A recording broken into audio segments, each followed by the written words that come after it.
I learned about Michael Sandel through his TED Talk, and I was just going to write TED, and I guess I'll write it in a funky color. A really, really good way to practice your English listening and learn good content, because they have a lot of up-and-coming ideas, and once they're on TED Talks, lots of people are talking about them. It's extremely popular. That's how I first found out about Michael Sandel, because I listened to his TED Talk. I'm on TED's mailing list, so I get a newsletter, and found out about it. And I thought it was a great talk, so as soon as I finished listening to it, I ordered 2 of his books. This was about 2 years ago, I think.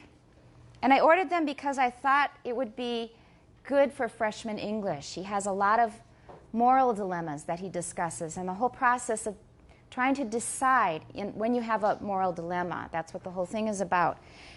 I think what I like best about the talk, overall it was great, because he handled it so smoothly. The whole event was run very smoothly, and there was a lot of participation from the audience. But what I think I really liked best was at the end his conclusion. He said that a lot of people have the idea that the market should decide a lot of things. Just leave it to the market and it will be decided. Do people like to buy this? Well, then we'll manufacture it and we'll allow it. If they don't like it, then not. But he's saying there are a lot of important questions that we should do what first? Rather than just leaving it to chance in the market, what should we do? Anybody who went to the talk or watched it? I watched it online. Yeah, Stanley? To discuss the reason behind the actions that some people do, why they did that. In fact, there is some reasons behind that. Right. I think, to me, his biggest point was at the end. He said that for a lot of these questions, did everybody agree? Did everybody have the same idea? No, very often it was half and half. Half for, half against. Which means that we need to talk about it. People who are informed and who care about an issue, you need to do a little research on it, a little discussion on it, talk about it, then get together and have a big discussion on it. What do we want for our society? And think before we just leave it to the market and chance. The thing is, it's not left to chance. It's left to a number of things. It's left to people with power and money, because they can manipulate events, because they have money. In Chinese, what do you say? 有钱能使. Right. So if you have money, you can do all kinds of things, but it doesn't mean that you have the interests of other people in mind all the time. You probably want to just forward your own agenda, advance your own position. So we should not just leave it to chance, because it's not chance at all. It's left to the people with power, people with all kinds of power, and especially money.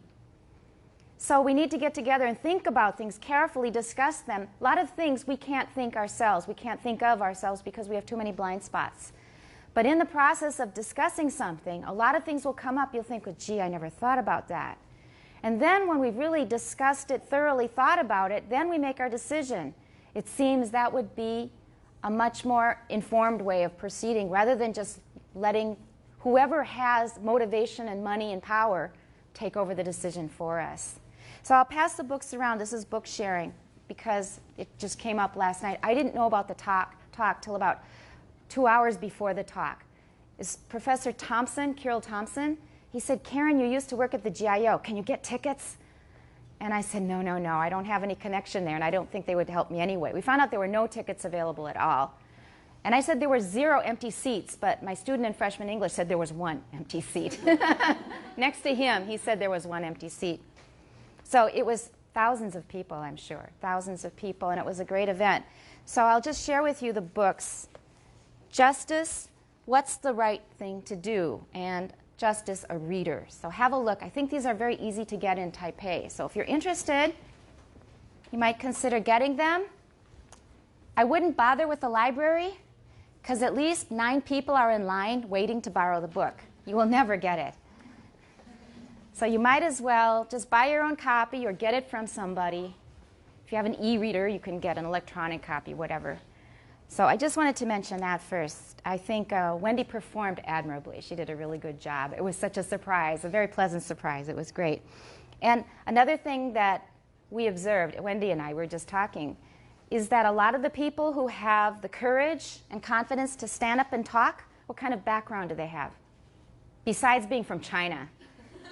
That's what my other students said. The people from the PRC in general were much more aggressive, confident, but they didn't always listen. They didn't always answer the question, but they got up and spoke with confidence. But in Taiwan, there's a group of people that tend to attend these events and get up and talk.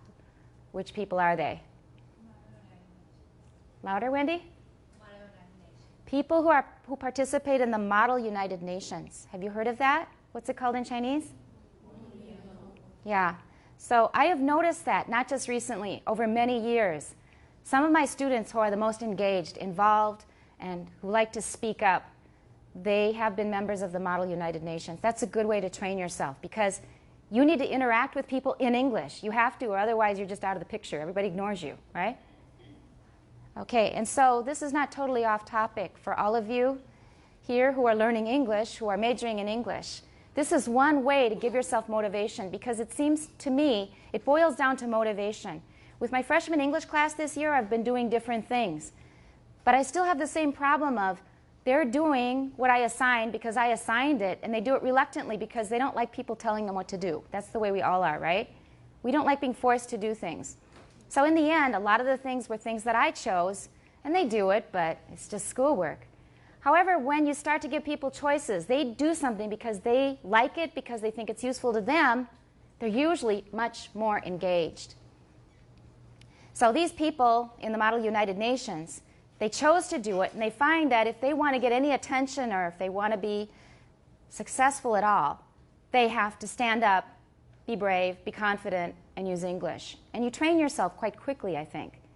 You know, even if at the beginning you think you won't remember your grammar or the words or anything, you just have to train yourself to get up and talk. Isn't that how it works? Do you think so? Well, we only got like 10 minutes to prepare and 1 minute to talk. 10 minutes to prepare and 1 minute to talk. Pretty good training. Now, a lot of you, if you pushed yourself harder, you could do it yourself, but this is where the environment really pushes you, and you progress fast. Okay, so I just wanted to share that with you. Again, does anybody have any back homework that you need to hand in? Anything that's missing? Bring yourself up to date as soon as possible. I have posted the link for the Jennifer Jenkins video. Have you all noticed that? If you haven't, please go to Facebook under NTU Phonetics. The Jennifer Jenkins video has been up for, I think, 2 days.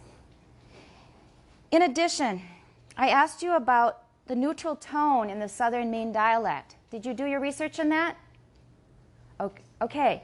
Do you want to share just a little bit, Jerome? What I found is that we have neutral tones in Southern Ming, and we use it to express something that it's like in because I found a teaching website on the internet, and it said that sometimes we use it to express emotions or to express that something is just attached words to make up a vocabulary. What do we call those? Something like, I don't know if this is what you're talking about, but it sounds like you're talking about clitics. That's the plural. Clitics. Clitics are morphemes. They have meaning, but they can't stand alone. They have to be attached to something before them. For example, John's book. How many morphemes do we have in John's book? Anybody? How many morphemes in John's book? 3. John, Z, 所有个, and book, right? Now, what is that Z? What's the status of Z? Sorry? It's a possessive, but is it a word? Is it a function word? When we think of word, we think of something that can stand alone. So that's where this comes in handy, this term. It's a clitic. It has to be affixed to something before it. It can't exist alone. But it has meaning. It's a very important part of the language. Is that what you're talking about or not? Yes, and it said that some some words may sound the same, but with a neutral tone, the meanings will differ. Like 惊人 means dirty, but when we are saying that how scary, we can say 惊人. Uh-huh. Yeah, and the second word is a neutral tone. Yeah. That's true. I'll give you another example. 这个东西给你. Say it in Southern Maine.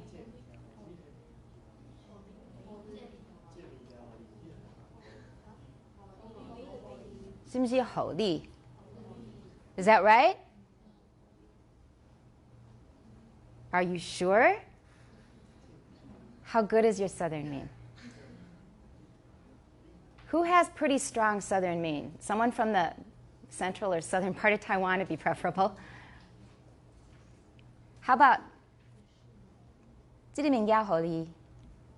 这里好利? That's what we usually say. Right. That's it. How does that sound to you? 好利跟好利的差别. It sounds more soft and not so strong. That's the point. That's where we're going with this. I'll give you another easy example. And this is something that I understand that 外省人 sometimes get wrong when they're trying to speak 闽南语. 我爱你. There we go. It should be? Right. 我爱你. 是不是? I is low falling tone, I. But if you say 我爱你, it's not wrong, but what does it mean? Yeah, it's something like that. 我要的是你，不是别人. Okay, think about that. Now that's a start. That's not everything. I want you to figure out not figure it out, you can look it up. But I also want you to introspect. If you know Southern Maine, try a whole bunch of sentences like that or phrases like that yourself and see what happens if you use the full tone or if you use a neutral tone, because that's an example of a neutral tone. And I only gave you an example. I didn't describe the whole thing. So there's a lot about it you still don't know explicitly. You may say it correctly, but you don't know the rules. So for your notes for next Monday, I want all of you to write about the neutral tone in Southern Maine. Even if you don't know Southern Maine, still do the research. You can ask a speaker, but they can't tell you the rule normally because most people haven't studied them. So what you can do is find the information online and then find a native speaker, not just any native speaker, but someone who speaks it really well.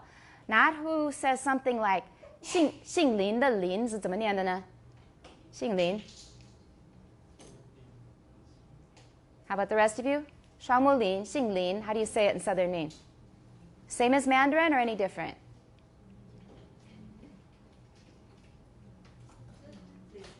Yes, you're good. Okay, Jerome's good. Anybody else? 姓林的林, how do you say 林 in 闽南语? What is the final consonant? There we go. Okay, in my whole class, in another class, everybody thought it was the same as Mandarin, 姓林. And I was very shocked because it's an M at the end. Say lim. Lim. I used to live with a family named Lim, so I heard it a lot, and they spoke 闽南语. I don't speak it well, but I definitely know that one. So if you are not sure about Lim or Lin, then you may have other changes in your 闽南语 that are different from your parents and grandparents. It would be good to ask an older person, like if you have a grandma. Get your materials ready first. First do your research, have some sentences ready, and give different versions, 像那个我爱你跟我爱你, a comparison, and then see what your Southern Maine speaker says. Okay? So for next week, everybody, I want notes on neutral tone in Southern Maine. Got it? Okay, I want you to find out about it and then test it out on yourself if you know Southern Maine or on somebody else if you don't speak that well or if you just want to confirm what you're looking at, the information you found. Another thing is, I was talking last time about how I know that there's a lot of stuff coming at you at once. It's a lot of information. We're going to have to finish another chapter very quickly. These last two chapters will be in the final exam with no chapter test. But I just want to mention that very often when you're learning, you have to do that with limited time. You muddle your way through, and then after the class is over, you've somehow made it through the final exam and gotten your final grade and credit. Then you go back and you learn it carefully. Because now I know a lot of you have a lot of subjects, a lot to do. Not that it's an excuse, but I know you're all really stressed and busy, probably anyway. So do your very, very best. Prioritize. Learn the most important things that we're doing now that you think you need to pass the tests and do the homework. And as for the rest of it, it's worth it for all of you, even if you don't take second semester, even if you don't go on in linguistics or phonetics at all. Make it through the semester and then go back and read it very carefully. It definitely will be 温故而知新. You need to have all that stuff really clear in your head. It will be a huge advantage to you, no matter what you do. I promise you, it really will. So if you're feeling a little frustrated and suffering overload, do your very best, and then after the semester, when you have time and you're sick of sleeping and watching TV all the time during vacation, you can go back to your textbook and review it carefully bit by bit, okay? I think I mentioned that was my experience with Georgian. It was just too much at once, but I was only in Georgia for about a month and a half, so I had to grab whatever I could, even though I couldn't digest it, take it home, and then go over it bit by bit. And that's actually a good way of learning. And then do it again a third time. And by the third time, you probably will learn it pretty well. Most of us do not learn, I think probably anybody, it's true of anybody. We don't learn in a linear fashion. It doesn't mean this bit of information, we've got that, let's take the next one, and we've got it like a string of beads. It doesn't work that way. Our learning jumps all over the place, and then we start like a little colony here, and it grows and grows and grows, and then stuff over here is not familiar. We have to start a new colony, and eventually they can grow together and we connect it, and then it feels really good. So keep in mind that that will happen probably with all your learning. Be ready for that and have a method for dealing with it, okay? I just wanted to mention that. So if you're feeling overwhelmed, do your best, go back and review later. We are going to have to also copy the vowel allophones for this chapter. We'll have to finish it. It'll have to be quickly. We don't have many classes left. Remember, we have class on the 22nd. One advantage of getting through things quickly, I know I'm kind of taking a lot of time now lecturing. If we have time, we will maybe have 1 hour of Christmas carol singing on the 24th, 24号. So if we're doing okay, if it looks like we can finish in time, 1 hour of class on Monday, second hour, will be Christmas carol singing.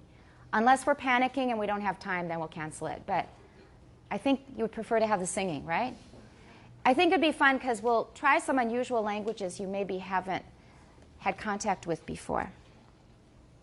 Oh, and there's another very important thing. For this class, you will need to write a class evaluation. First of all, you know that you have to do a class evaluation for all your classes online, right? And absolutely do an evaluation for every single class you have. Don't be lazy about that. It's extremely important. You students now have a lot of power that you didn't have 20 years ago. You really do. Because in the past, there was no evaluation system. And there were a lot of teachers who got old in the job and were not very responsible. They're gone now, so I'm not worried about anybody hearing this. But at the time, 有一些混的老师, it's true. And I don't mind saying this to the world on video. As soon as they instituted an evaluation system, they were gone. Immediately, that year. So the people who are left were people who can pass evaluations, and they're all good teachers. You may not like every single teacher equally well, but Taida generally does not have bad teachers because they can't survive here. But we need to be evaluated frequently. We need to, a lot of us want to get ourselves promoted, and your feedback is always one of the references for anything that we do. If we want to get evaluated, if we want to get promoted, if we want to apply for something, they will often look at student evaluations. So you are really, really very powerful. Don't cheat trend. Make sure that you go online and do an evaluation for all your classes. In addition, you also need to do a written, doesn't have to be handwritten, but you have to do another evaluation for this class that you give to me. You put your name on it, 要记名, so you need to be a little bit 客气, that's all. But be honest. Criticisms are welcome. Negative ones are okay. All you have to do, besides being a little polite, is be constructive. That's the only thing. If you found something was really not helpful to you, spent too much time on something, was not explained clearly, whatever your complaint is, go ahead and put it in your evaluation. Just be constructive, suggest a way to correct it.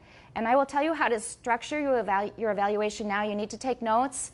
This is due by the last day of class. And that's something like January, what, 3rd?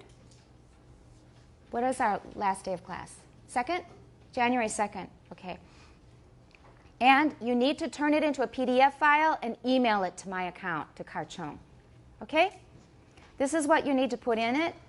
Part 1 is you evaluate the class, everything about it, the textbook, the way it's taught, the lectures, even the OCW part of it being videoed, the TAs, everything about the class, the discussion, the 进度, the web pages, everything. Evaluate it, how helpful you think it was or how not helpful, what you think should be taken away, what should be added. Everything about the class. That's part 1. Part 2 is evaluate yourself. How did you do in this class? How much effort did you put into the class? Did you come to every class? Did you come on time? Did you hand in your assignments? Did you put effort into your assignments? Did you prepare for the tests? How much do you think you learned from the class? What do you think you could improve in your own performance? What are you satisfied with in your own performance? So part 2 is all about you, how you did in the class. That's part 2. Part 3 is going to be a little bit bigger, but you should have ready-made materials for it. Part 3 is a sum of your notes. You need to put it into an electronic file, a Word file. You can just 剪贴, it's fine, but organize your notes. It'll be mainly about pronunciation rules, and things about phonetics. I want all of your notes organized into a set of master notes. Now, teeny tiny details you think are really irrelevant, you don't have to be that sheet. But the main points of your notes, especially things that you got corrected on more than once, or that got mentioned in class more than once, anything you didn't know before should go in your notes. So part 3 is a summary of your notes for this class. Then, actually, that should have been part 4. Part 3, we'll go back a little bit. Part 3 is your plan for how you can plan to continue improving your English. Because some of you are not going to take second semester. Some of you maybe will never have another oral training class again. How are you going to continue growing, improving your English and your knowledge of linguistics? So some of you may not want to continue in linguistics. So whatever it is that you need to keep on learning, Taida is not going to give you everything you need, not by far. You need to do it yourself. So that's actually part 3, the first part. The sum is part 4. So part 3 is how are you going to continue improving your English, learning more about phonetics, learning more about linguistics, growing intellectually, spiritually, everything like that. It doesn't have to be huge and comprehensive, but you need a plan for independent learning is the point. So it's the beginning of a plan for your lifelong learning plan. Okay? Is that all clear? It needs to be, you can type it into a Word file, change it to PDF. I want only PDF, and it can all go in one file. Well, no, actually, let's keep the evaluation in one file, master notes in another file, 2 files, sorry. Yeah. So, evaluation, part 1, 2, 3, one file. Master notes, second file, both in PDF.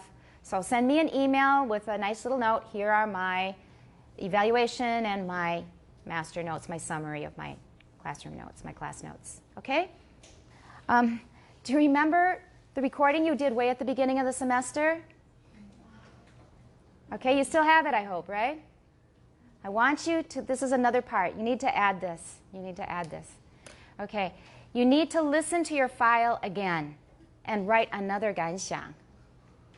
Write another little essay of your own feedback, your own reaction to your recording after one semester in this class. I really did almost forget. In some years I totally forget, but I just thought of it now. Okay, so your feedback now after one semester of phonetics on the recording assignment from the beginning of the semester. Put that together with the evaluation. Put that together with the evaluation. So that's a lot of parts. Start on it early. You don't have to finish it right away, but do a little bit at a time so it doesn't just come down on you suddenly when you don't have much time, because I know that there's a lot of work that's falling due now. I would prefer that you write it in English. However, if writing in English means you only write a few sentences, but being allowed to write in Chinese means you would write a lot more. Then I would rather you write more, and you can write Chinese. I prefer you do it in English, but if there's a lot of things that you wouldn't say in English if you have to write it in English, then go ahead and write in Chinese. Everybody understand what I'm saying? Right. So I prefer English, but if you have a lot of things and you want to be really fluent and fast, go ahead and you can put it in Chinese. It'll just take me longer to read, that's all. Right. We're going to move on now to chapter 4, and we will have you read a bit, but whenever I worry about time, I'm going to start jumping in and summarizing myself. So our next reader last time was only Sherry, I remember, right? So our next reader. And remember to identify yourself still. We're going to start chapter 4, page 85, please. This is Justine. English vowels. Transcription. Chapter 4. Did you say that? Oh, chapter 4. Everybody remembers that, but this is our last chance to do it this semester. So I won't nag you on that again. Go Chapter ahead. 4. English vowels. Transcription and phonetic dictionaries. The vowels of English can be transcribed in many different ways, partly because Many different ways. Partly because accents of English differ greatly in the vowels they use, and partly because there is no one right way. There's no one right way of transcribing even a single accent of English. Okay, sorry to stop you, but I want to mention two things. First of all, this is important. One reason why there are many different styles of transcribing English is because what? There are many different accents, and British English and American English differ more in vowels or in consonants? More in vowels. They also differ in consonants, but they differ much more in vowels. That's the first point. The second point is the third line. How do we stress that? I want you to think before I give you an answer. Because they're what? Yes, I heard one. Say it louder. Was that Amy? Who was it? Julia? Who was it? Sanai. Go ahead. No one right way of transcribing even a single accent. Beautiful. What did you do at the beginning? One right way. That's exactly what you did. What did she do? She stressed every word, and one more thing. Paused because they're only one syllable and they are all stressed. So we don't like too many stresses piled up together. There is no one right way of transcribing. We're being emphatic and they all have single syllables and they're stressed. So if you say, because there is no one right way of transcribing, your listener is probably not going to understand what you meant to say. Probably will not get it at all. And this is something we've mentioned many times, but here's a really good example of it. Single syllables with stress, stress them so that they're really clear and pause afterwards because we have no padding in between. There's no unstressed syllables there to pad them. There is no one right way of transcribing. Everyone try it? There's no one right way of transcribing. Beautiful. All right. And no one right. Don't say no one right. Watch that. No one, that N. I didn't hear it wrong, but just reminding you. Very good. Continue. The set of symbols used. Set, not sat. Set. The set of symbols used depends on the. 断句. You have to read ahead to get the right phrasing. The set of symbols used depends on the reason for making the transcription. Did everybody catch that? The first time, if she said, the set of symbols used depends, your listener again would probably not get it. The set of symbols which you use is what it means. The set of symbols used, big pause, depends on the reason. Go ahead.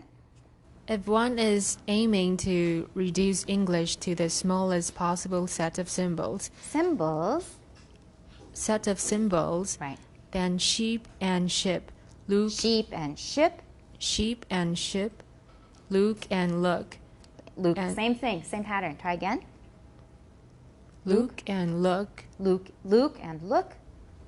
Luke and look, and all the other pairs of vowels that differ in length could be transcribed using one. Transcribed, pause, using 是新的一个 phrase, yeah. 新的一个 clause.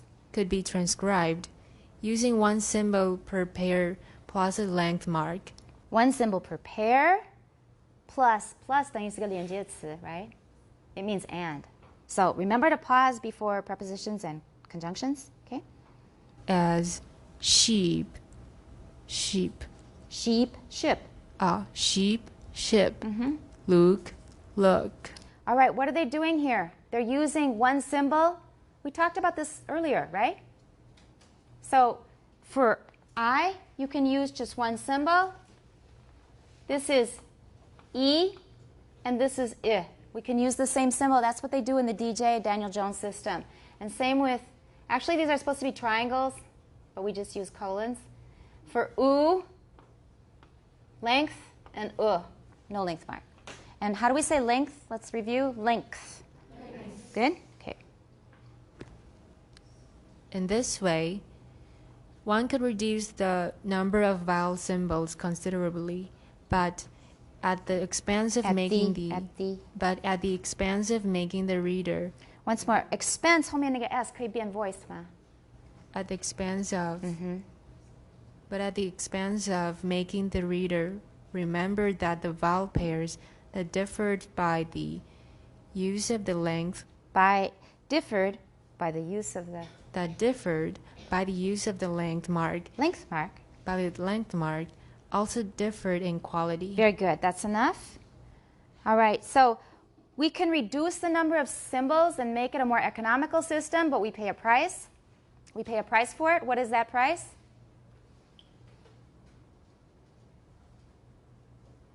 Does it make more or fewer demands on the reader? We've made fewer demands on symbols. We can get by with fewer symbols.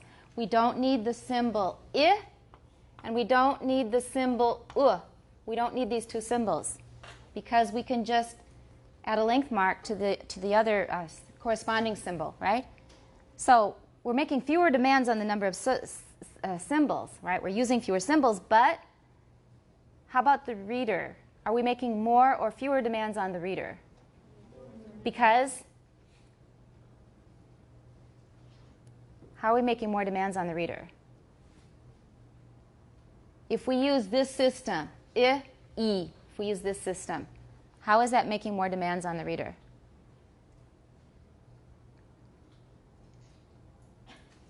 Alex? Quality, that's true. They have different quality. You're sort of getting to what I'm trying to get at. What does the reader have to do? They have to know a rule, right?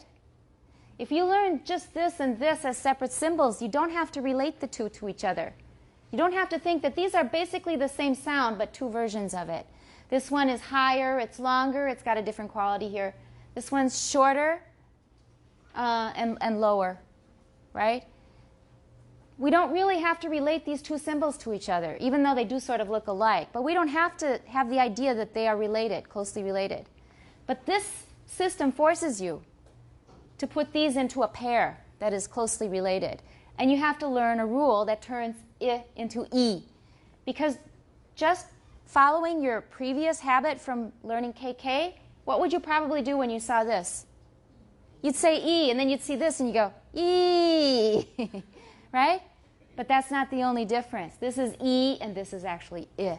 So you have to require that your reader learn a rule and learn how to turn this into this with a diacritic. Okay? So that's making more demands on your reader. They have to apply a rule before they can read a symbol correctly. Let's go on to the next reader, please. Wendy, a different approach which would be emphasize all the difference.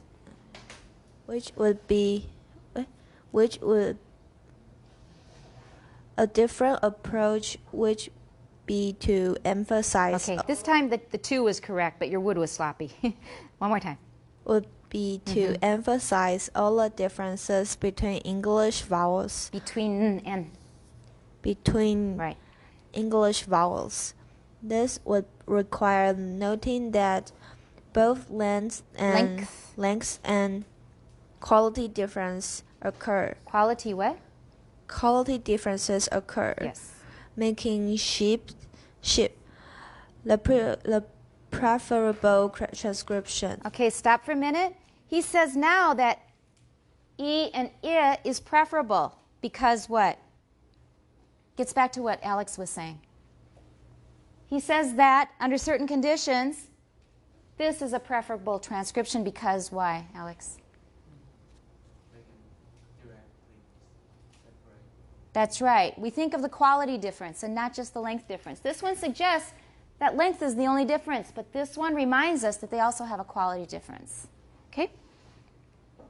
Using this kind of transcription would hide the fact that vowel quality and vowel length are linked, and there is no need to mark both. In this book, we have chosen to use the transcription that most phonetics instructors prefer and write sheep. Sheep. Not ship, right? It's sheep, ship. Sheep, leaving the reader to infer the difference in length. Okay, I made a mistake here because here they're doing two things. They're not just doing either this or this. They're doing this and this plus a length mark. So sheep would be like this, and ship would be like this. They're reminding us that this has a different quality and it is also longer. These dots are really hard to make here. All right, so sheep, ship. But in a way it's redundant. We don't need to give that much information because what do we know? If it is E, then we already know it's longer. If it's it, 它天生的就是比较短. So we don't really have to put that length mark in there. That's what most systems prefer. That's what most textbooks prefer. That's what this one started out as. There was one edition where they switched to this system. So Ladefoged himself was kind of teeter-tottering back and forth. And then they switched it back to no length mark. And it was inconsistent. Lots of typos. It was very inconsistent. So 一下子是 E 跟 I, 一下子又是这个 E 加上 length mark 跟 I. And it was quite a mess. Now it's been mostly cleaned up and they've gone back to a simple E and I, no length mark, unless we're doing a narrow transcription. Now this may seem like a minor point, but it's actually pretty important because when you're doing a phonemic transcription, a broad transcription, do you want to have a lot of extra diacritics? No, you want to keep it straightforward. You only want the phonemes of the language, and then most of the allophones you should be able to figure out yourself, or most of the extra features. And this is basically an extra feature. They have different quality. In addition, this one's longer. And one problem I think in a lot of English teaching textbooks is they teach you long and short, but do they explain to you that they have different qualities? No. So many people are very confused because they sound different, but the book only tells you long and short. And you think that this is sheep and this is sheep. But it's not. Didn't a lot of you have that confusion before? Some of you? At least former students have told me that they really didn't know. It was not clear to them at all.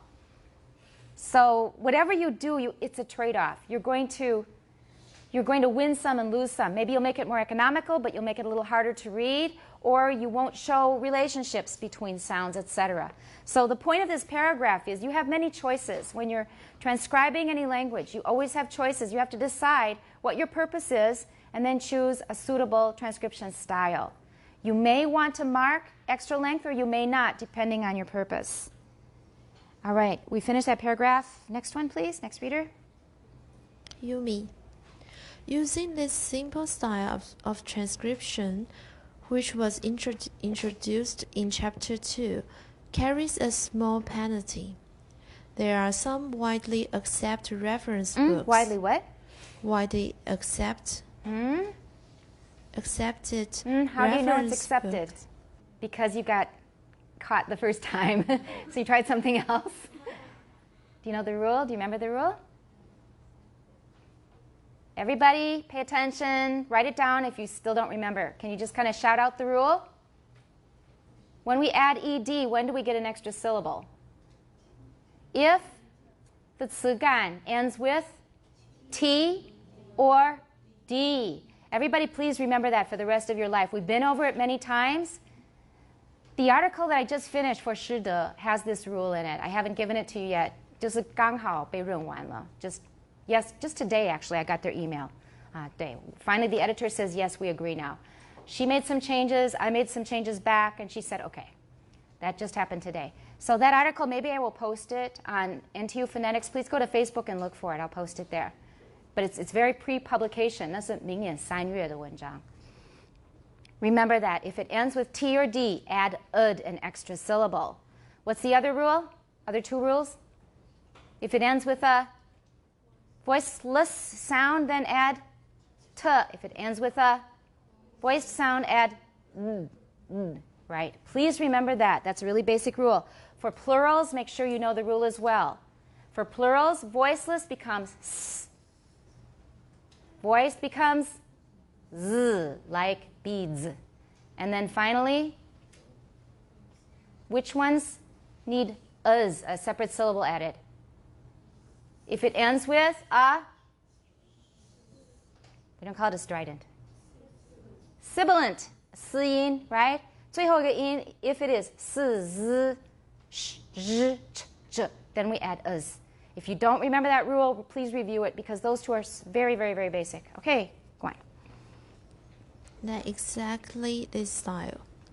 One is an updated version of the dictionary produced by the English phonetician. Fa. Wait. That's not phonetician, it's fa. Phonetician. Yeah. Daniel Jones. Daniel Jones. Whose accurate. Try something else. Acute. It's not at, it's a. There we. Yeah, acute. 尖锐的 acute. And also means 急性的, like acute appendicitis, 急性, 盲肠炎. 慢性的 is chronic, okay, acute. But here it means sharp. Go ahead. Whose acute observations of English. And it's observations, not observations of English dominated British phonetics in the first half of the 20th century. All right, please stop there. There's just a lot of information here on dictionaries. We're going to skip over it. You can read that yourself. It's just mainly a lot of information about people who compiled dictionaries and the names of the dictionaries and so forth. So the English Pronouncing Dictionary, the current edition, still has Daniel Jones's name, but it's been revised by new editors Peter Roach, James Hartman, Jane Setter, and I know two of those people online very well, and they turn up at phonetics conferences. And another authoritative work is the Longman Pronunciation Dictionary by who? John Wells. We've talked about him before. He's on our NTU pronunciation. Okay? And he's actually he was just in Japan and Shanghai. I don't know if he's gone back to England yet. Even after his stroke, he got up and traveled and gave papers, so totally amazing. And it says that he holds the chair in phonetics at University College London, but he's now retired. And the rest is about authorities and dictionaries. Read that yourself. All right, we don't really need that. And it says everybody interested in English pronunciation should be using one of these dictionaries. They are excellent and they're very useful, especially if you get the CD with them. However, it's also okay without them because you now have so many choices online, both British and American, and they're very reliable. They're very, very good. So although these are great if you're going to continue in phonetics, actually the resources you have online are adequate. They're enough. 其实不需要. I want to also cover another point before break. And it says in the second paragraph on page 86, the pronunciation that they show is the one typically used by national newscasters. They're talking now about American English, and we can call it Standard American Newscaster English, and for British, Standard BBC English, or we just say American English, British English, and we know what we're talking about. Of course, it's not clear if we just say those. We have to understand that it's a shortened form of or an abbreviation of Standard American Newscaster English and Standard BBC English. Standard BBC English is also called RP, Received Pronunciation, and I told you when we were talking about Professor Jenkins last time that she feels this is not a suitable model for people in their 20s. And in my discussion with my British teacher, of course he belongs to my generation. He's a little older, actually. He feels that you still need a standard to aim for because we don't have something to replace it yet. If you learn directly from 20-year-olds, you're going to say 1, 2, 3. And that's going to be wrong in a lot of contexts. They still expect you to speak in some kind of standard British. So as a foreigner, I still believe that RP is your best model for British. General American is your best model for American. When you go to the country, you can make your adjustments. You will know what's appropriate in the group that you hang out with. Make your adjustments. But start out with the 标准的那种version. Start out with a standard accent. This is my personal point of view. You can adopt another one. Other people will disagree with me. It's not popular right now. But it's one I strongly believe. Learn a standard version very well. And then you will have the power to pick up other versions very easily because you have a solid foundation. If you start picking up bits and pieces here and there, you will have a patchwork quilt. 就是不定式的那种方言. It doesn't belong to anything. And it will often confuse people because possible. Is it 可能的 or is it 可以超车? We don't know. So this is just my point of view that I'm throwing in here. They're saying that these dictionaries allow you to compare British and American pronunciations. For example, it says that British speakers tend to say Caribbean, Americans say Caribbean, but this is not really valid all the time because I say both. I say a Caribbean cruise. It sounds more romantic. I'll say the Caribbean Sea, but a Caribbean cruise. So often it depends on the context, and it has some kind of emotional baggage with it for me. And it says that American college dictionaries will also give you pronunciations, but I think I may have warned you more than once. Don't bother with the inbiao of American published dictionaries because they are ad hoc. You will need to know this for the test. Please pay attention. Ad hoc means 将就的拼凑起来的临时拼凑的将就的系统 Ad hoc, it means for this, basically. It's just for this particular purpose. 就是为了应付某一个需要，它临时编的一个不是非常有系统的系统，不是非常好的一个系统，它只是将就着。Most American dictionaries do not use IPA. They use an ad hoc system. Every dictionary is different. And I really don't recommend even bothering with it. 会不值得花那个时间。I can use it, but I have to look at the key every time. When I pick up a dictionary, 我要参考它的那个 key 是什么。And it would be better if we used IPA, but America is America. They're not going to do it. So use a British dictionary. And they will also give you American pronunciations. However, sometimes they're wrong. I have found that sometimes their American pronunciations are not totally reliable. But 其实这种情形不是很多. Usually they have Native Americans reading the pronunciation, so usually there's not a problem. In some written dictionaries and some printed dictionaries, I have found little problems. Okay? And then it says, let's see. American dictionaries often 辩称, they often say that they don't use IPA because the dictionaries are for people with different regional accents and they want everybody to be able to know how to read the words. But that's not a good example because IPA can be used to represent broad regions of sounds. So if we use the open O in American, in my dialect, open O is pronounced how? For example, LAW. Law, law. But in British, it's law. And in California, it's law. La. They don't have so much rounding, it's more like ah. We can still use the same symbol and everybody knows what it is. So this is not really a good excuse for not using the IPA. In other words, we're all really against ad hoc symbols. In the past, students have tried to use them. They didn't know it wasn't KK and they were totally confused. They say, 老师这个怎么可能呢? Yeah, okay. And then there's more on dictionaries, the Oxford Dictionary of Pronunciation, 等等. We don't really need that. We're now at the top of 87 at vowel quality. We can take a break. And the other thing I want to mention is a lot of you don't get what I'm saying when I talk about the qingsheng in Minanyu. The reason is because a lot of you have not studied Minanyu. specifically as a language, or you haven't studied its tone system, for example.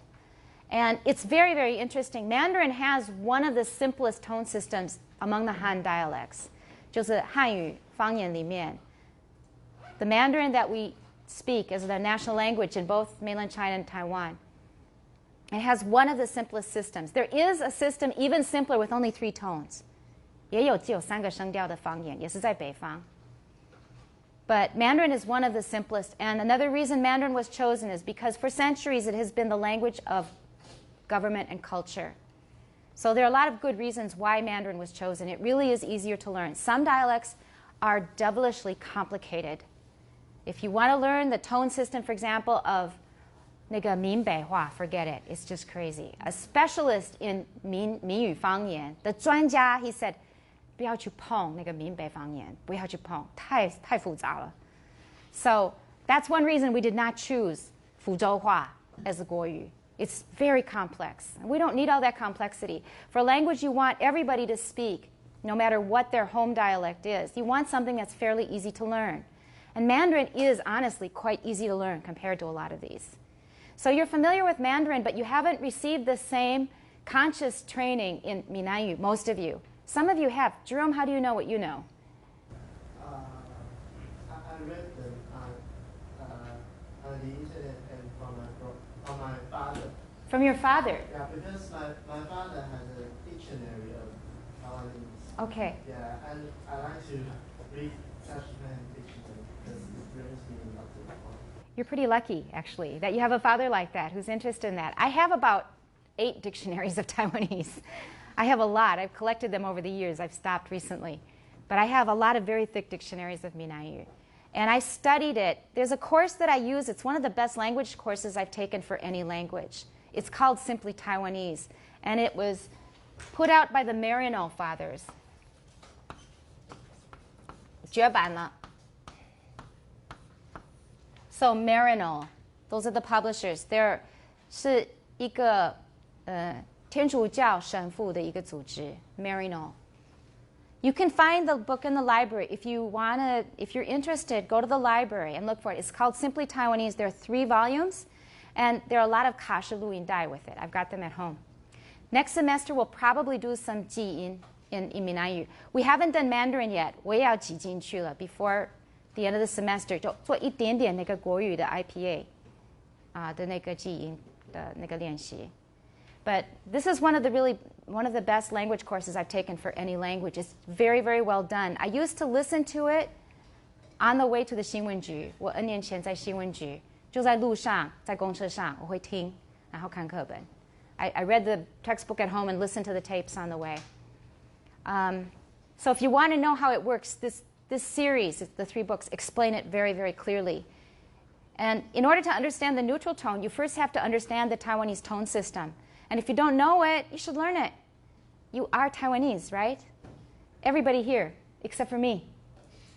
I'm the only one, and I know more about it than you do, okay? But that's because I studied it. Doesn't mean I speak 闽南语 well. But I know how the tone system works, and that's how I found out about the neutral tone system. And it's very interesting because, like I said, 北京话 has a very highly developed neutral tone system. 闽南语也有，是相当的严谨发达的一个轻声的一个系统。But Taiwan Mandarin does not. So a lot of the things in Taiwan Mandarin, people blame on 闽南语。这是没有道理的事。In many ways, in fact, there's a guy who's 相当绿的一个朋友，非常绿啊。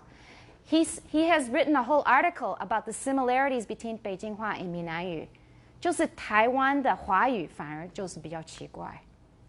Isn't that strange? Isn't that strange? Because I think this is my personal opinion about why it happened.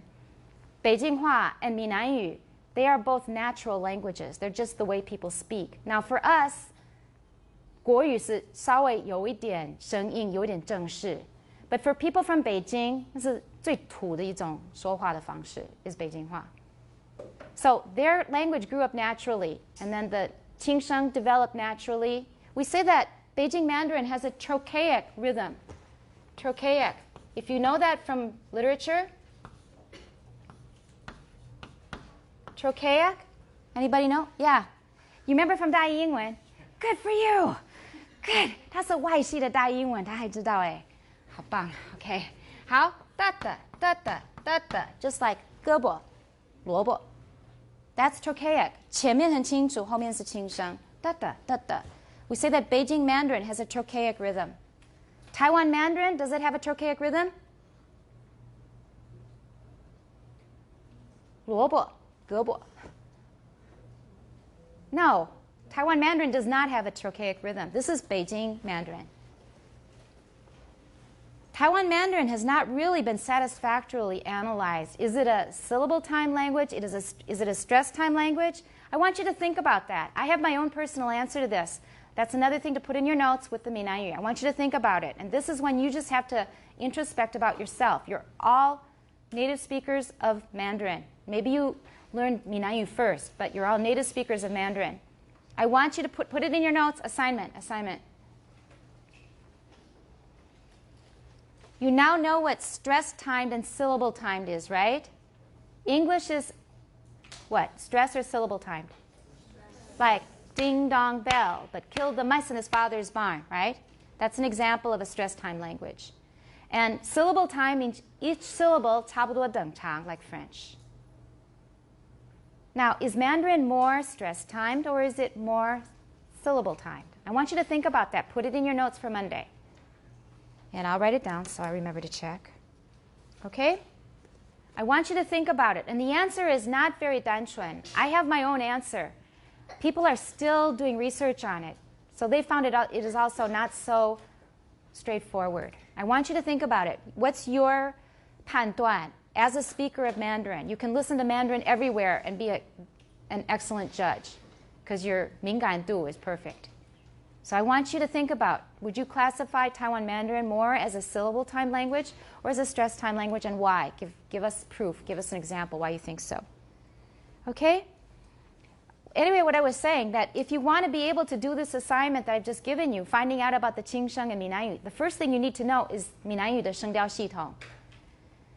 How many tones in Southern Min? You're not sure. You really have to do some work. You have to do some work. As Taiwanese, you have some work to do. In addition to this number of tones, which I won't say right now, each tone turns into something else. I'll just give you a very small example. 我 in Minaiyu is good. How do you say 我是? All right, what happened to the tone?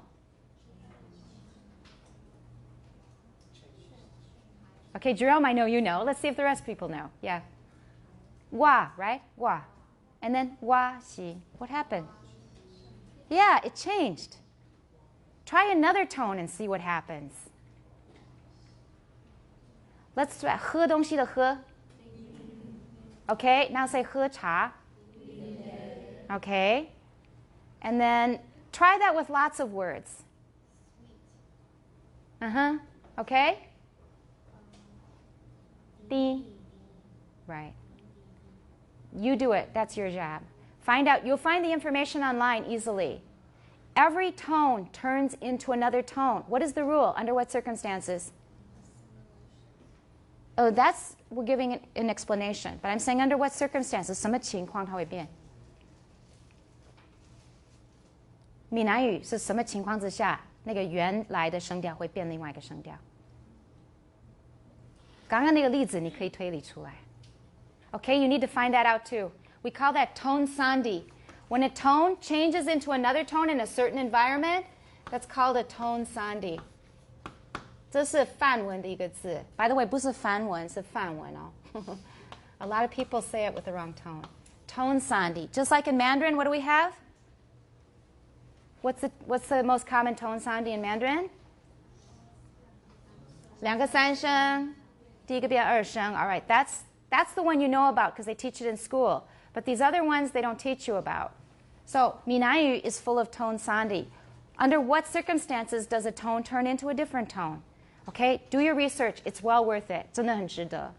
Because you should know that. It's like basic cultural knowledge. It's 基本的文化知识. Okay, anything else about assignments before we move on? Any other questions? Okay, we really do need to move on. We're on vowel quality on page 87. Pages 86 and 85, 你们自己再读一遍. Some of you may not do it, but you should, because There may be stuff in the test, especially regarding what? Ad hoc pronunciation symbols. In what kind of dictionaries? There may be a question about that. Not promising, but there may be. But usually when I say it's probably going to be in the test, is it usually on the test? Usually it is. Okay. We're on page 87, vowel quality. I'm going to summarize some of it, and then for some, maybe if we have time, I'll have people read a bit. In the discussion so far, we have deliberately avoided making precise remarks about the quality of different vowels. This is because, as we said in Chapter 1, the traditional articulatory descriptions of vowels are not very satisfactory. All right, going back to what we said a long time ago, which are easier to describe in terms of articulation, vowels or consonants?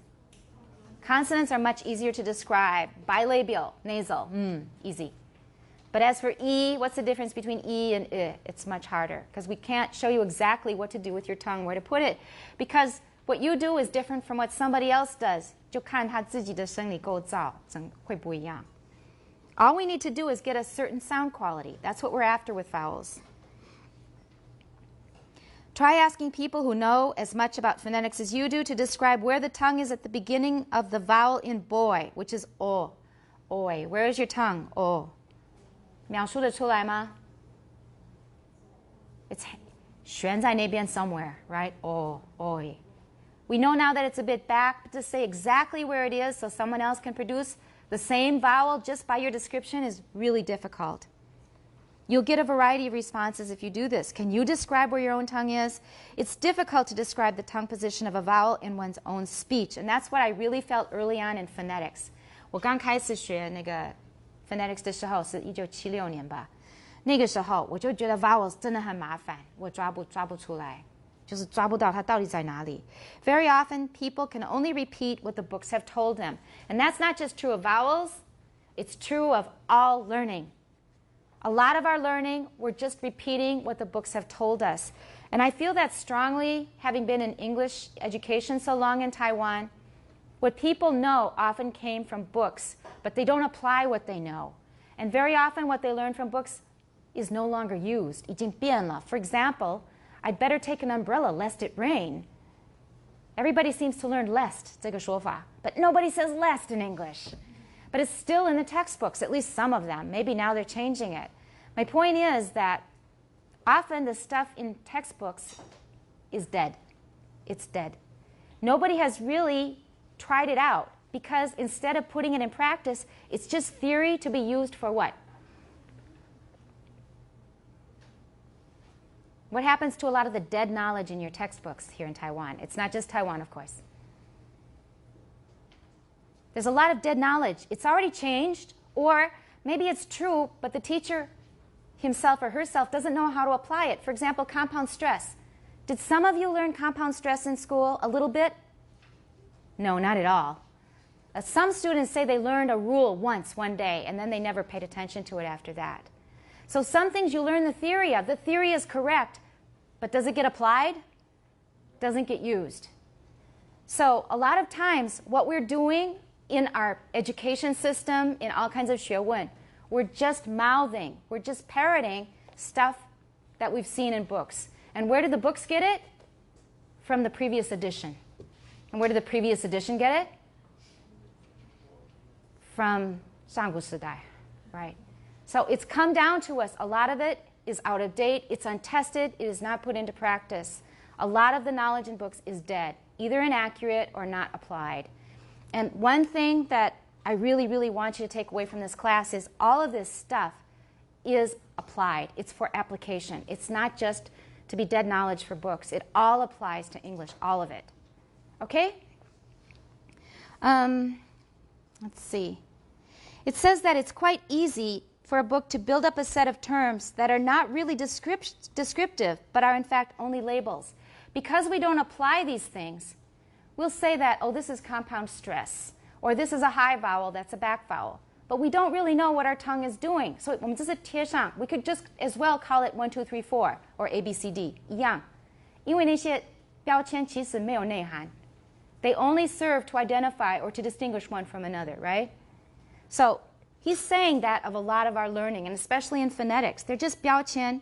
They don't really reflect reality, or people don't apply it. And in this book, he's going to repeat this many, many times. Second semester, he'll repeat it many more times. So he's saying that especially with vowels, 有这些标签, but they don't necessarily mean a lot. They're just ABC labels, kinds of labels. We started introducing terms of this kind for vowel qualities in chapters 1 and 2, and we'll continue with the procedure here, but it's important for you to remember that the terms we are using are simply labels that describe how vowels sound in relation to one another.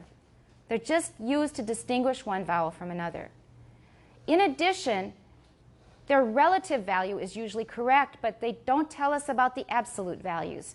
So, for example, we can, with some confidence, say that E is higher than I. 这是没有错. But where exactly is E? Where exactly is I? 它有多前多后？说不出来，很难. So, the relative values usually are accurate. 这个跟这个的关系确实这个比那个高，可是绝对的高吗？它并不是非常高，它只是比那个高一些。So these are relative values, and they're not extremely helpful. Somewhat helpful, but not as helpful as we maybe thought they would be. Part of the problem in describing vowels is that there are no distinct boundaries between one type of vowel and another. So we have E and I as separate vowels in English, and you have them as separate vowels in Chinese. They're not separate phonemes, but they're different vowels. So 1, 2, 3 and 2.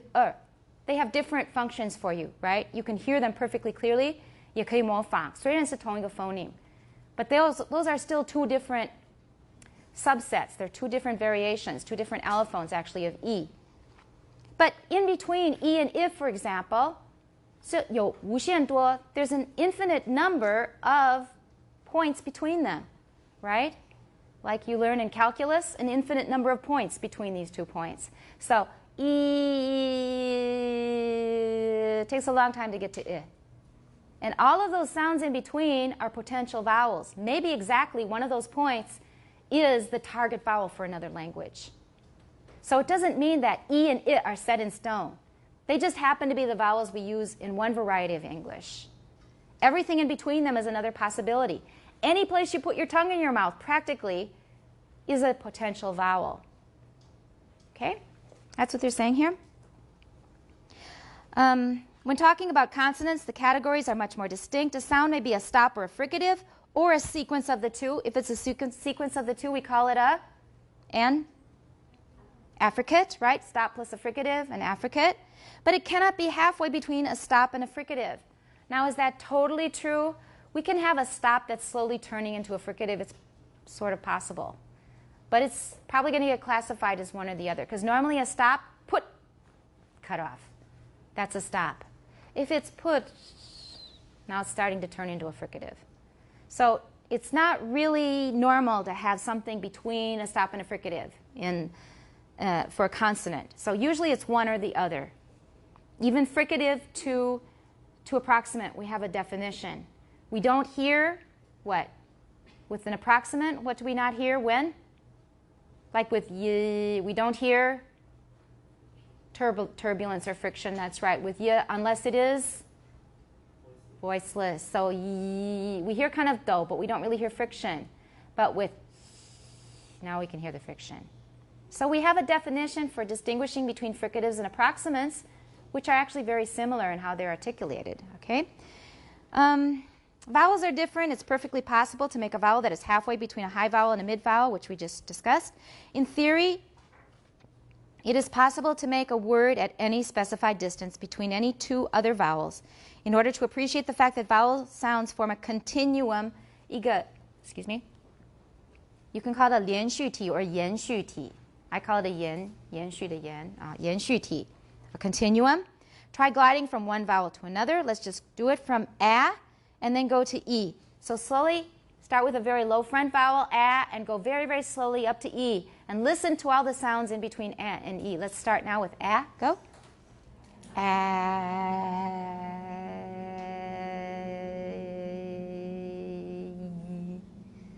All kinds of sounds in between those two vowels. All of those could be a regular, vowel for a certain language. And he wants you to try it with, you should pass through sounds sounding like in head and a in hey. And if you didn't hear it the first time, try it again. Okay, I think that was enough though. Now do the same in reverse, going slowly and smoothly from E to A. Let's go from E to A. Go slowly.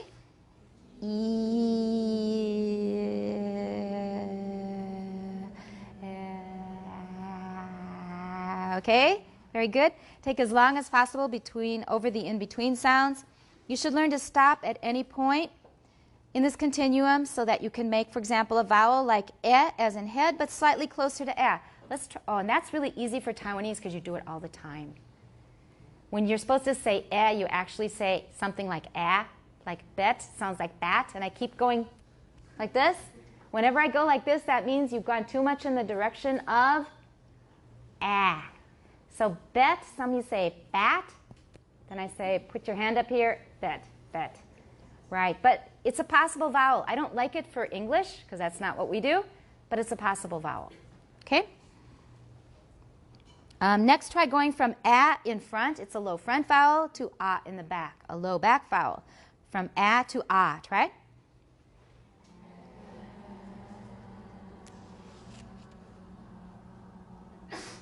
Very good. Did you recognize any of those vowels in the middle?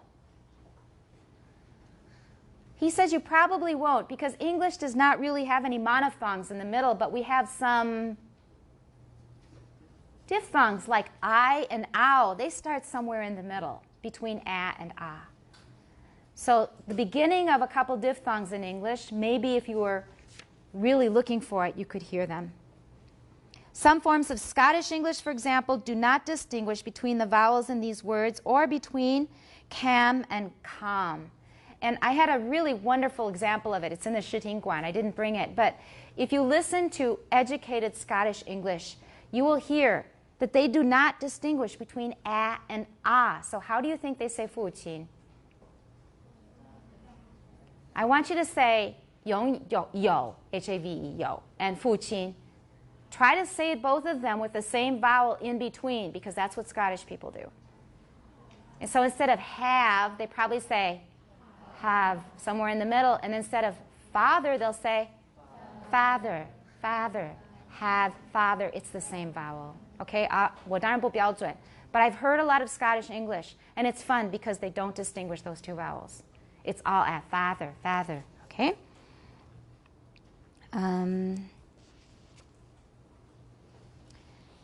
Okay, that takes care of that page. Next page, please. Some speakers of American English in the Boston area pronounce words such as car and park with a vowel between the more usual American vowels in cam and com. Those are my vowels, cam, com. And they have this very famous sentence. Anybody know what it is? When people want to imitate the Boston accent, they always say the same sentence with those words. Anybody know it? In fact, I lived in Boston for one semester. I went to Harvard one semester as a visiting student. And my landlady, who was Irish background, but she's from Boston, she had exactly this accent, exactly. Margaret O'Flaherty. Yeah, I wonder if she's still around. And it sounds like this. This is the sentence. Nobody knows it offhand? Okay, if you look it up, you'll find it easily on the internet. Excuse me. It's go pack your car in the Harvard yard. Go park your car in the Harvard yard. You've got some of the words here. Go park your car in the Harvard yard. Okay, it's a bad imitation, so excuse me, Bostonians who are listening to this video. They'll say, oh, what a terrible accent. But it gives you the idea. And I have a Boston friend, a Bostonian friend. He used to teach at the Yuwen-Zhongxin. His name is Eric. And a lot of people who speak with a Bostonian accent, when they leave Boston or when they interact with people in a more educated class, they hurry up and get rid of their Boston accent because people make fun of it. Remember what I told you about a Texan accent? Remember that story? Okay. Well, the same is true of a very strong Boston accent. And I asked Eric, my friend, he speaks with a strong accent sometimes, and I have to say, huh? I sometimes don't understand him. But it's also very charming. I love listening to it. Because in America, a lot of us are pretty homogenized. So much is the same across from coast to coast. You know, the McDonaldization of culture is happening all over the world. So when you hear somebody with a different accent, at least for me, it's a lot of fun. even though I don't always understand him. I have to say, huh, a couple times. So they often will try to change to a more standard accent. And I've given this example before, but somebody from Yilan, you don't say Japeng in Yilan, you say Japui. And usually, at least a taxi driver told me this, when he came to Taipei, people laughed at him, so he changed his Japui into Japeng. Because he would get laughed at, Muishik, things like that. His Yilan accent got laughed at in Taipei, so he changed. It's the same thing, exactly the same thing. All right, so if you have an accent that people kind of think is a bit tu, you often will change. And also, I don't know if the Boston accent is dying out. Maybe not as many people speak it, but I know it is still spoken. Let's see. And then we want to go from ah, that's a low back, to a high back, oo. So go from ah to oo very, very slowly. Try it. You should go through a lot of familiar vowels. Go. Ah. You have to add rounding. 要加圆唇. O. You should go through O somewhere in the middle. And it's difficult to be specific as to the vowels you'll go through because English accents differ considerably in this respect. Those vowels back there, they often differ a lot in different accents. For example, we just mentioned ah in my dialect, more ah in California, and o in British, like polk, lol, right? So a lot of those vowels in the back are quite different, and I say o, and in RP it's o. So those back vowels, we have quite a bit of variation in different dialects. That's it. We're to the auditory vowel space. Or, for short, we just call it the vowel space. This figure at the bottom of the page, that trapezoid, 那个四边形, is called the vowel space. And we draw that when we want to show where the relative positions of vowels are. When you move from one vowel to another, you are changing the auditory quality of the vowel. So remember, when we're describing vowels, we're really describing not articulatory organs and positions, but he just said, last word of the first line, auditory qualities. So for vowels, when we describe vowels, we're going to describe auditory qualities, not places of articulation. We do give places of articulation, but they're kind of murky. 有点混浊，又不是那么清楚，有点含糊，不太清楚。So actually for vowels, we rely on auditory quality. We're describing auditory qualities. We're not really saying where the tongue is. We call it high, low, front, back, etc. for convenience, but what we're really describing is the quality of the sound. It's auditory. Consequently, because phoneticians cannot be very precise about the positions of the vocal organs in vowels, unless we use X-ray or MRI to monitor the tongue, we often simply use labels for the auditory qualities. So we call things high, low, front, back, center, mid, whatever, for convenience, 方便. It's what we do for consonants, so we do it for vowels, but it gives us a 错觉 that we're talking about the tongue when we're talking about sound. We're not talking about the tongue. We're really talking about sound. Okay, and the rest I think is just repeating what we've already said. We're going to jump to 89. Read it over yourself, but we've really already covered it. None of the vowels has been put in an extreme corner of this space in figure 4.1. Well, actually, we should go over a little bit of it because we're kind of jumping in the middle. Let's look at this vowel space at the bottom of the page. And we say E is high front. And you can see that E is towards that point at the top, right? Everybody found E, upper left-hand corner? Got it? So E, it's high and it's front. It's not all the way front, right? It's not way in that 尖角. It's not way in there. Not quite that front. And it's not completely high either, because if it were, it'd turn into a Y. And we put A as low front. So it's two extremes of the front vowels. 有两个极端。最高的、最低的前母音. We'll put those in first. Those are easy. It helps us sort of mark the boundaries of our space by picking the vowels in the most extreme positions. And then for low back, we have what?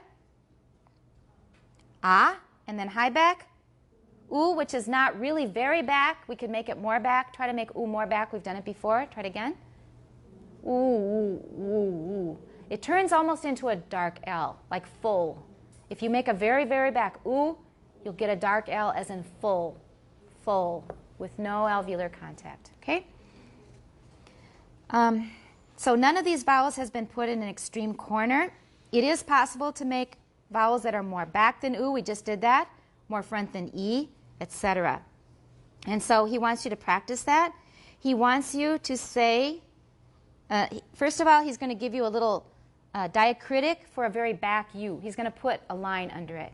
We're now about at the end, the second last line of the first paragraph on 89. 就是89页第一段到是第二行. So what little symbol are we using here? It's a little line under the U. That means a more back U. 那个 U 要念得更后面一点. This is not really standard IPA. He's just doing this for the point he's trying to make here. So let's try making those three sounds in the series. 倒是第二行. What are they? E, U, U. That really deep back U. Okay? So U is between E and U. Similarly, it's possible to make vowels with a more extreme quality than E and A and A. So try it first with E. Make an even more extreme E, everybody. E. Can you feel it turning into a Y sound? Yeah. And let's try for A. Let's make it even lower. Try. Ah. It sounds like a little kid, like ja ja. It sounds pretty funny. In English, too. Same as Mandarin. And then for ah, let's make that even lower and more back. Ah, ah. It's going to become pharyngeal at some point. 它会到眼鼻那里去. Okay? And, all right, we're now in the middle of 89, third paragraph. Given a notion of an auditory vowel space of this kind, we can plot the relative quality of the different vowels. Remember that the labels, high, low, front, back, should not be taken as descriptions of tongue positions. They're just talking about the relation of one sound to another. The next part is again about the labels again. 这些 vowels 为什么要这么用呢? It's mainly tradition. 有这个传统. And there is another reason, and that is if we plot the sounds, if we plot the formants, remember formants?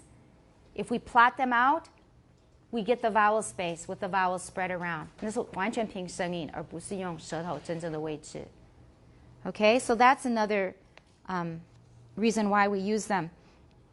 So if you looked at x-rays of people talking and plotted these vowels, or you located the vowel from these x-rays, you would find that the positions were not quite like these vowel spaces that we draw with vowels in them. Not quite the same.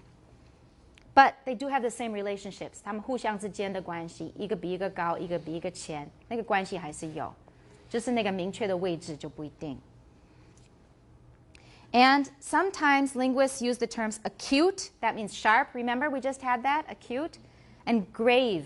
Grave means 钝 or dull. Acute and grave, instead of front and back. 可是这个也没什么意思，你换一个字还是一样。So you don't need that for the test, by the way. I will not test you on that thing, that point. So American and British vowels. Most of the vowels of a form of standard American newscaster English typical of many Midwestern speakers are shown in 4.2. And then we've also got the British version on page 90. It shows you both monophthongs and diphthongs, but it's got one very important vowel that's missing. And somebody asked me that many weeks ago. Both of these vowel spaces are missing one very, very important vowel. What is it? The schwa, that's right. And schwa is kind of problematic because is it really a phoneme? I suppose you could count it as one, but it's got a special status as the neutral vowel in unstressed syllables, in many unstressed syllables. Okay, but the schwa is still the most common vowel in English. 就是出现最多次 is the schwa. Okay, and we've got dots for monophthongs, and we've got these wedges for diphthongs. And we have a jianjiao, and then we have a wider base. What does that mean? Because one of them is a little confusing. Can you explain why they have a wider base and then a very point at the other end, a pointy point at the other end? You need to understand this because otherwise it's going to confuse you. I will ask you to draw these in a test. 考试你要背这个怎么画? I'm telling you right now. So practice drawing it and placing the vowels in the vowel space. 考试会考. And I don't mind giving away the question because you need to know how to do this no matter what. And if I tell you it's on the test, you work harder at it. But I will put that in the test. So why are they wide at one end and pointed at the other end? Our tongue moves from the wider end to the point. That's the 错觉. And that will confuse you with one of the diphthongs. It works for all of them but one. That's right. And remember, how did we distinguish these two kinds of diphthongs? Somebody besides Jerome. Jerome's giving a lot of answers now. Someone else. Remember, we had two kinds of diphthongs. What did we call them?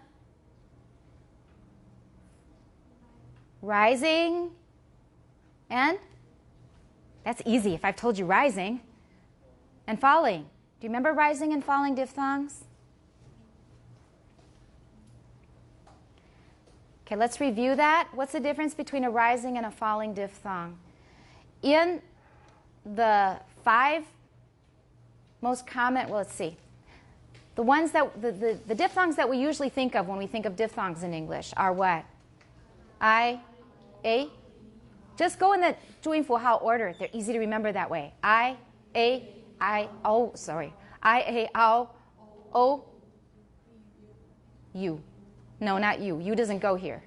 One more for English. Oi, right. Chinese doesn't have oi. Mandarin doesn't have oi. Cantonese does. Mandarin does not. So I, A, O, oi, right? What kind of diphthongs are they? Are they rising or falling? And why? Why? Okay, that's not what we mean by rising and falling, and that's why I'm mentioning it so you clarify it in your head. If we have a falling diphthong, we're going from a more prominent to a less prominent vowel. 一个比较显著的 vowel 到另外一个比较不显著的 vowel. That's a falling diphthong. So which is more prominent, the I part or the E part? Is ah more prominent or is the E more prominent? Ah, you need to know that for English. And it's true of Chinese. Remember the I, A, L, O, the tone mark goes on the left, right? Everybody following me? 汉语拼音, now you got 100. You got 100 this time. Okay, so you know. So I, A, L, O, the tone mark goes on the left. That's the main vowel. So that's the more prominent one. That's the main vowel. And it's true of English as well. So if we're starting from a more prominent vowel and then we're drifting off to a less prominent vowel, it's falling down. 它在那个消失，慢慢消失，变得从比较显著到比较不显著。Okay? So I 那个 E 不是那么的长，不是那么的显著。That's called a falling diphthong. So we have 5 falling diphthongs, I, A, L, O, Oi. And then we have one rising diphthong, which is U. Which is more prominent in this case? The U. And that's why it's rising. It's going from a less prominent sound to a more prominent sound. And that explains why U is so strange. Because the E, the Y sound is on the left. It's got the point. It goes to the more prominent U, and it's thicker. So now it makes sense, right? 可以吗? If it's not clear, somebody hurry up and raise your hand because the bell's going to ring in a second. You need to know this for the test as well, because 你们画的时候，这个哪一边比较宽，哪一边是尖头，那个要画对。And you need to know that U is different from the other 5. U is rising, the other 5 are falling. Prominent to less prominent is falling. Less prominent to more prominent is rising. That's all clear? 可以吗? Let's continue. We can at least get to 91.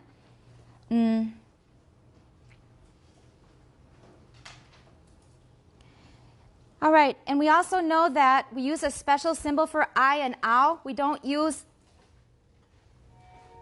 the ah because it's too back. I and ow, they're more in the center. We ran into it probably when we were going from a to ah. So we use that separate symbol. It's an ah more in the center, like 平安的安.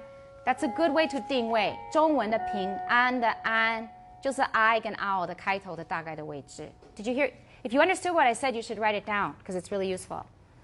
Okay, 中文平安的安. Everybody say 安. All right, now take the n off. Just say the vowel. 平安平啊啊. That is about the starting point of I and ow in English. It's also the vowel that you'll hear in, for example, Texas. Instead of I like it, it'll be I like it. I like it. Oh, and that's also a horrible accent. I hate hearing it. Okay. But anyway, that's how they do it. Like instead of like. 它是从双母音变单母音，它就是把后面去掉，剩下的就是这个而不是这个啊。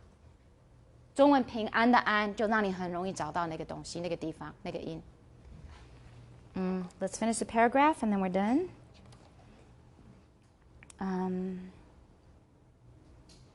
It says that although different varieties of English will differ in some aspects, especially in vowels, the majority of the relationships are the same. 所以英式英语它母音的定位会跟美式有点不一样。For example, hand in American, hand in British.